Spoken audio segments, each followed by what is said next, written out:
Hey guys, welcome to a brand new episode. Today we are doing some sponsored content on Evilibrium Legends. This game is out on App Store, made by the creators Orc Games. What we're going to be doing is getting into a review of it. As this is sponsored content, I want to put it back into the channel and give you guys a chance to win 2 Android or iOS gift cards for $10 or £10, depending on your region. So all you need to do to be involved is hit that like button first of all, and then what we need to do is watch the review. Down here I'm going to be putting 3 numbers throughout it. Just remember them, and at the end pop them in the comments section below, the 3 numbers, what they are. What I'm going to be doing is getting everybody who enters and putting them into a prize draw, and 2 lucky winners will win a $10 iOS or Google Play voucher, which I'll send out via email with the code to you guys, so you can maybe spend that on some in-app purchases, or potentially you could spend it on this game. This is $2.99 in the App Store, so pretty cheap. It has no in-app purchases, so what you're paying for is a full game. Okay, well, let's get into it. So the game is inspired by the art style and atmosphere of books of Howard Lovecraft. It's got a very much comic aspect to it as the storyline progresses. The game is based on an alternate reality at the end of the 19th century. Along the way you can expect everything from dark rituals, secret cults, horrific creatures. So let's get into it and I'll show you a bit about the gameplay. In this game you play the role of a member of the Brotherhood of Hunters. These are adventurous people who hunt down creatures and try to capture their souls. In the game you'll be exploring dungeons, hunting down creatures, beating them, and then capturing their souls. After capturing the souls, you're able to use this to evolve and upgrade your own creatures and create a powerful army of your own. Along the way you'll also be discovering the mysteries of the Evilibrium universe, and the plot is told through a series of quests and a comic book like storyline where your actions matter. In some instances you are given a choice of certain options to choose your own path. So the game works like this. You've got to get from A to B in each dungeon. To do that you have to navigate your way by smashing tiles. The blank tiles indicate that there's no path that you can walk upon. You can also find rewards like potions and treasure chests. See this potion, use it to resurrect your dead creatures. Need that.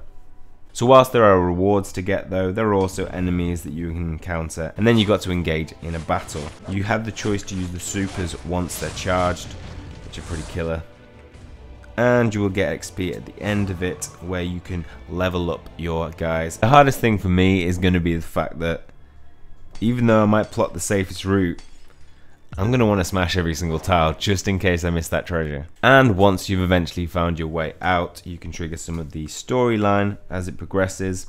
From here you enter into an open world plan. As you can see, Leah's making her way to St. Petersburg. You have the option to go to different places and access different dungeons. I'm going to use this key. Obviously, as you're progressing, you're going along a storyline where you need to unlock certain items and find them, so I needed a key for this. Knock knock. The door opens without a creak and a strange man emerges, looking at you as if measuring. So we just gave a key to a really creepy old man and followed him in, and we got a bag. This does not happen in real life. Remember, this is an alternate reality. Don't go into a room with a man that looks like this. As you progress, the dungeons become slightly more complex, giving you more options and more tiles to smash. Along the way, you accumulate rage for every broken tile on the dungeon map, encouraging you to break them, and you can use the rage to power up your cards in the battle, so potentially helping you out. Let's see how it works now. So I can use that rage straight away now, and it does a lot of damage, ensuring that it's a quick battle, saving my guy's health. Now in this game you can collect souls from your enemies. Said in a scene before that skeleton souls are sought after. And you look at this lump of pulsing energy trapped inside the soul. Yuck, I'll never get used to it. Get it right and you will catch yourself a new soul. Now it's time to leave the dungeon. Where's the exit?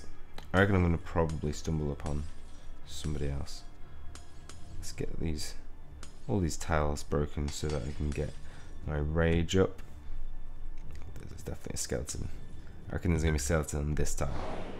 Called it. Ranged units may be assigned a target. So before the battle, that allows you then to assign a target. So you're going to hit it with a ranged attack. So I've got this rock in front of me and my dog can't hit it. But Mr. Venom, Snake, Acid Guy, yeah, it doesn't matter. Oh, I'm fighting a rock now though. I am fighting this rock. I'm going to take this rock down. Yes. we took a rock down. And with that, my guys actually leveled up. So at the end of the map, all those chests that you've found, you get to then open. So let's find out what we've got. We've got Print of Reflection, an artifact that has crit chance. This increases the crit chance by 1%. We've got dodge 1% as well. We get a Print of Moment, which adds plus 2 HP and increases speed by 1. Print of Hardness, which adds plus 6 HP and plus 1% dodge. And a Print of Time, which increases speed. So these rewards we can put into our creatures. So once in the open world map, you can access options like your deck. So your deck are the souls that you've captured, and these are going to be the creatures that you actually use in battle. So we've acquired Wild Skeleton. We need to tap to create the card. The whole structure produced some buzz, several sparks, and nothing happened. Probably because we need to create it. And then boom, the trap became empty and the card lit up. It seems to have worked. And if you want them in the deck, you can obviously swipe them into position. So you can have a maximum of 5 in your deck. So when you level up, you also get some extra rewards, 10 tokens, 500 coins, 5 XP, and we can turn these for some extra coins. Ooh, we got some gold coins. I don't know what they do, but I'm excited to find out. So you have a maximum deck of 5 which you can take into battle. Whilst on the battlefield though, you need to swap them in if you're going to be using, because you can only have 3 on the battlefield at the same time. So let's go ahead and fight and take this dog. Did you just bite my dog? My dog is way stronger than you, Wolf. Go. Spit venom. I don't even get time to use my supers because I'm too powerful. Now you don't actually have to battle every single creature you encounter. If you don't think you're going to make it to the end of the dungeon, you can just steer away from it if it's not blocking the path. What it does mean is that you cannot access these tiles that surround it. But I'm guessing there's probably something good going around there. So I'm going to rage this guy, and then I'm going to rain arrows on him. Easy victory.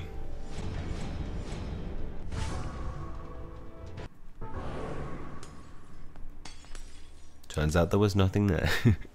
Damn you, Wolf. As the dungeons become more complex, you can actually avoid certain aspects of the dungeon, probably getting my way to the end of it pretty quickly. But it does mean that you might miss out on chests, potions, extra rewards that you might need going forward. This is how leveling up works. Once you've captured a soul of the same type, you drag it over, and there you can proceed to evolution. So he took him from 5 to 10, and Wolf Cub's getting stronger. Max level reached. This card needs correct artifacts. And if you want to add artifacts, you then flip the wolf card, which is where you can install some of the artifacts. So let's add Print of Courage, which adds a little power up for our creature. We've got the Print of Fury, Print of Aggression, Print of Persistence. Now when there's an artifact that you don't have, you can click the find button and it'll actually tell you whereabouts it can be found on the open map. So as you can see, I've now got icons on the open map where it can possibly be found. So Gawaya can be found, the Longbow Castle, it can be in there. You can check your active quests along the way by clicking this button at the top left, and you can see at the moment I'm trying to find this last artifact. There is a diary which you can find in the game, which I'm curious to find out what that is. There's the machine, which is coming soon to the game. So let's check out Longbow Castle. This is 0 out of 3. Looks like it could be a difficult one potentially. It may be that we've gone too far ahead and we're going to face an enemy that we can't beat, but let's find out. So we've got a dog and a skeleton. Let's hit it with the rage.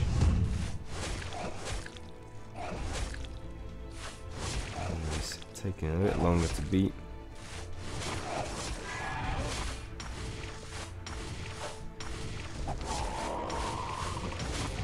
Whoa, so we lost 2 guys there. A little bit harder, but we get ourselves a soul. Let's catch it. To take down later dungeons, you are going to have to level your guys up and become stronger. So although I got defeated in that dungeon, I did pick up a wild skeleton soul, so I can take him to level 5 now. If I want to look at his individual stats, I can see there what his attack stats are, his health stats, speed, crit chance, and dodge. As you can see, there are also resistances to this, so you're going to be able to create decks that suit certain battles, and also you're going to get beaten by certain people who you don't have resistances to. I like the fact that even if you are too weak, you can defeat some enemies within a dungeon, pick up some souls. It does make it so that you can only catch one if you've got them, and the key is, in the way there's skill, and I like this, is that you have to try and time it so that you get them both in at the same time. Right, so here we go. We're going to have a go at trying to catch them both at the same time. Oh, it's happening. It's not now. Oh, I think I missed the opportunity. Oh, I think it was just too far off. Let me out. Ooh, a chest.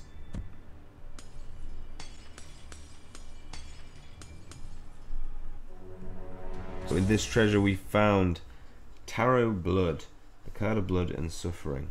And that was the one that we wanted, so let's insert that. And now we can evolve the wolf because he's a card level 10, he has all the artifacts in place. We've got enough coins and we've got enough of the green swirly thing. And now our wolf is going to become super powerful. Immature wolf. He's immature. He makes fart noises. And we've got some souls to put straight into our wolf, making him level. No, he's going to stay at level 11. I quite like that you've got to find specific artifacts that you can only insert for certain ones. As you can see, there are other players also traveling on the map at the same time, which is quite cool. Now at St. Petersburg you have obviously the tavern. That looks where you can pick up some jobs.